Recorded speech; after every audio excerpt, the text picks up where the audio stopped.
En el módulo 1, uso de la microbiología de los alimentos, veremos dos aspectos muy importantes, como es identificar o distinguir las características morfológicas de los microorganismos, a su vez, las causas y deterioro que causan los mismos en los alimentos. Para esto empezaremos recuperando conocimientos previos de lo que es la biotecnología en alimentos. Establecer un término para biotecnología es un tanto cuanto difícil, dado la gran gama de aspectos que ésta abarca. Sin embargo, biotecnología es un término que se puede utilizar a principios de la década de los 60 para describir toda una serie de procesos de naturaleza biológica, algunos que datan desde 3.000 a 6.000 años antes de Cristo, pero caracterizados en su conjunto por haber sido desarrollados industrialmente durante este siglo. Originalmente el concepto de biotecnología se circunscribía al campo de la ingeniería bioquímica de manera fundamental en el área de microbiología industrial y a la tecnología enzimática. En un sentido más amplio, se ha definido la biotecnología como la utilización de moléculas obtenidas biológicamente, estructuras, células u organismos para llevar a cabo procesos específicos. La Federación Europea de Biotecnología la definió como la integración de la bioquímica, microbiología y la ingeniería para lograr las aplicaciones tecnológicas de las capacidades de los microorganismos para desarrollar un bien o servicio. Bien, entonces, como vimos anteriormente, una rama importante dentro de la biotecnología es la aplicación de la microbiología. ¿Sí? La microbiología viene siendo una disciplina de lo que es la biología. La microbiología se encarga de estudiar la vida de los microorganismos. Estos son seres unicelulares, es decir, constituidos únicamente por una célula. Básicamente estos microorganismos tienen dos tipos de células: procariota, que quiere decir sin núcleo verdadero, y eucariota, que quiere decir o tiene núcleo verdadero. Estas se clasifican por diferentes aspectos. Uno de ellos es por tipo de célula, que pueden ser procariontas, que es una célula típica de todas las bacterias; eucariotas, que son típicas de mohos y levaduras. Morfológicamente, esos se clasifican en bacilos, cocos y espirilos. Por nutrición, aquí les podemos explicar en autótrofas y en heterótrofas. Dentro de las autótrofas tenemos dos clasificaciones: fotoautótrofa y quimiautótrofa. Las fotoautótrofas se refieren a que obtienen la energía de la luz, y las quimiautótrofas a través de reacciones químicas. Y las heterótrofas a su vez se dividen en saprófitas, simbióticas y parásitas. Las saprófitas se refieren que se alimentan de materia orgánica muerta. Simbióticas viven en simbiosis con otros microorganismos, y parásitas viven a expensas de otras. Por el tipo de respiración, se pueden clasificar en aerobias, anaerobias y facultativas. Las bacterias aerobias o microorganismos aeróbicos se caracterizan por la necesaria presencia de oxígeno. Las anaerobias pueden vivir sin oxígeno, y las facultativas pueden vivir tanto en presencia o en ausencia de oxígeno. Por el tipo de reproducción, viene siendo asexual y sexual.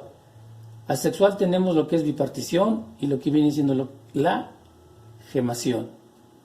Entonces, a partir de estos conocimientos, yo puedo identificar el tipo de microorganismos y cuáles son los más fáciles de alterar un alimento. Dentro de la microbiología hay varias ramas o disciplinas. Por ejemplo, la microbiología industrial, que se refiere al uso intensivo para la producción de antibióticos. Lo que es microbiología de alimentos, que se refiere a la conservación de los alimentos. Y la microbiología clínica, que se dedica al estudio de microorganismos patógenos. Bien, dentro de lo que es la microbiología de alimentos, es importante conocer los factores que afectan el crecimiento de los microorganismos, para así poder intervenir en ellos, controlarlos y poder tener una mayor vida en aquel de un producto o alimento. Estas propiedades pueden ser internas o externas. Dentro de las internas o propias del alimento está lo que es el pH, el potencial redox, nutrientes, básicamente. El pH se define como la concentración de iones de hidrógeno, para lo cual se utilizan varias técnicas. Una de ellas es la técnica potenciométrica, la otra la utilización de tiras indicadoras. Principalmente el pH afecta al microorganismo porque éste no tiene la capacidad de amortiguar un pH externo. ¿Cómo es que influye ese pH? Si se acidifica el medio, llegamos al punto isoeléctrico de las proteínas y estas precipitan. Recordemos que una bacteria es una célula procarionta, en el cual carece de un verdadero núcleo, solo son segmentos disgregados de proteínas, las cuales al precipitar, pues ya no va a hacer sus funciones y por lo tanto ese microorganismo va a tender a morir. Generalmente los alimentos van de un pH ácido a casi un pH neutro. Las bacterias no crecen a pHs ácidos. Sin embargo, lo que son mohos y levaduras les favorece un pH ácido su crecimiento. El poder interpretar bien un pH en un alimento me permite a mí establecer criterios para procesar un alimento. Así, por ejemplo, yo puedo modificar el pH de un alimento mediante dos técnicas. Una es la fermentación del alimento. La otra es la adición de sustancias acidulantes. Un caso muy típico es la adición de vinagre o ácido acético. Esto se emplea en los famosos escabeches. Como fermentaciones tenemos los famosos encurtidos y las bebidas fermentadas como yogur, jocoque, kefir, entre otros. Otro factor importante viene siendo la humedad, que tiene relación con lo que se llama actividad de agua. Todo microorganismo necesita de agua para poder sobrevivir. La actividad de agua viene siendo la cantidad de agua disponible en un alimento para que los microorganismos realicen sus funciones bioquímicas y a su vez las reacciones de deterioro. ¿Cómo se puede controlar la humedad de un alimento? Básicamente por lo que es la evaporación. Cuando yo evaporo la humedad libre de un alimento, reduzco esa actividad de agua hasta en un 60%. Otra forma es mediante la adición de solutos. Ejemplo, el salado o la adición de azúcar en la elaboración de conservas, como lo es jaleas, mermeladas y ate. Con esto yo reduzco la actividad de agua del alimento y por lo tanto evito la proliferación de microorganismos. Bien, lo que es la temperatura, en esta los microorganismos, según su tipo de temperatura óptima a los cuales se desarrollan, los puedo clasificar en psicrófilos, psicrótrofos y termodúricos. ¿Cuál es el efecto que tiene la temperatura sobre los microorganismos? A temperaturas bajas se disminuye la actividad metabólica de este microorganismo, por lo tanto detiene sus funciones biológicas y retardamos su crecimiento. Eso es a temperaturas bajas, hablemos de refrigeración, congelación y criogenia. En temperaturas altas tenemos, por ejemplo, lo que es la pasteurización, ultrapasteurización y esterilizado. Aquí, ¿cómo afecta la temperatura al microorganismo?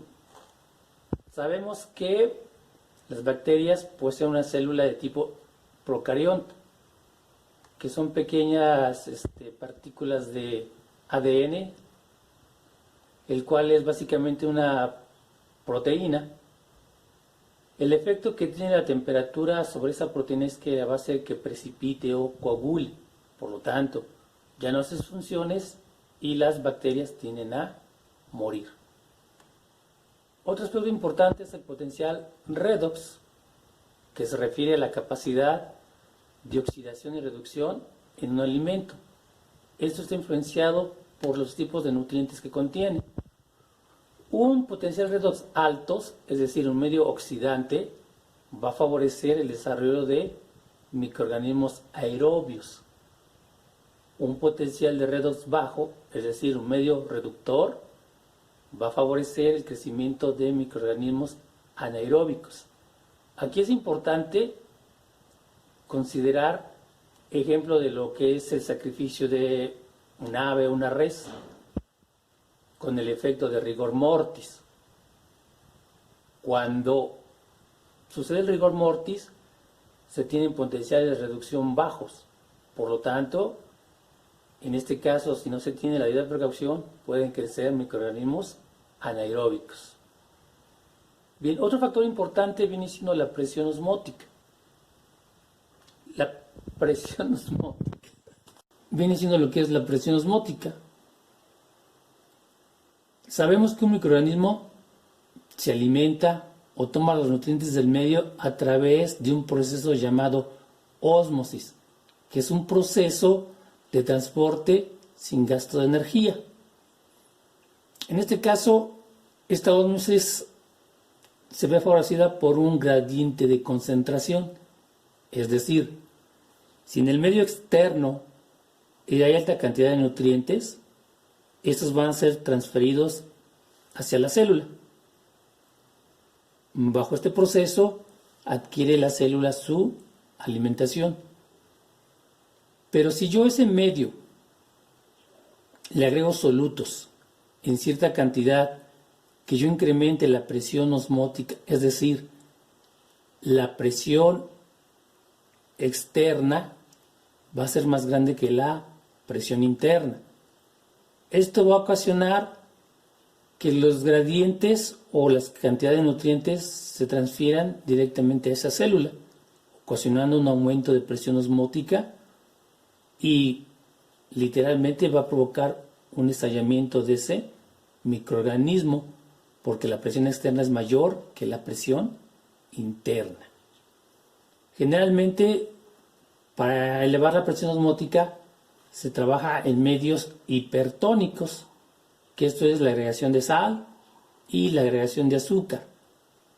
Estos básicamente se utilizan en la elaboración de jaleas, mermeladas, ates y lo que es la leche concentrada azucarada. Otro factor importante es los nutrientes.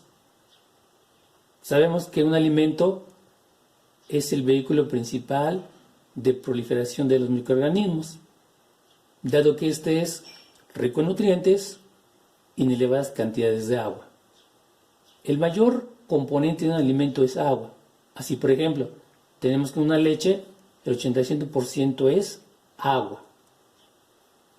Bien, un microorganismo para poder nutrirse necesita de una fuente de carbono, de una fuente de nitrógeno. ¿De dónde va a obtener esa fuente de nitrógeno? Básicamente lo obtiene de lo que son las proteínas. Recordemos que una proteína es una secuencia lineal de aminoácidos. Y un aminoácido está constituido por un grupo amino y un grupo carboxilo. El grupo amino contiene altas cantidades de nitrógeno. Bien, la fuente de carbono la obtiene básicamente de los carbohidratos. Y en este caso hablamos de carbohidratos simples, como son los azúcares, en el cual generalmente las frutas son ricas en azúcares, principalmente lo que es glucosa, sacarosa. Bien, por último, tenemos sustancias inhibidoras, ya sea que se agreguen intencionalmente, como pueden ser los conservadores, o que estén presentes en los alimentos. Estas sustancias van a evitar el crecimiento de estos microorganismos. Una de las más utilizadas es la adición de ácido benzoico, que básicamente evita el crecimiento de mohos, y esa es muy empleada en todo tipo de salsas.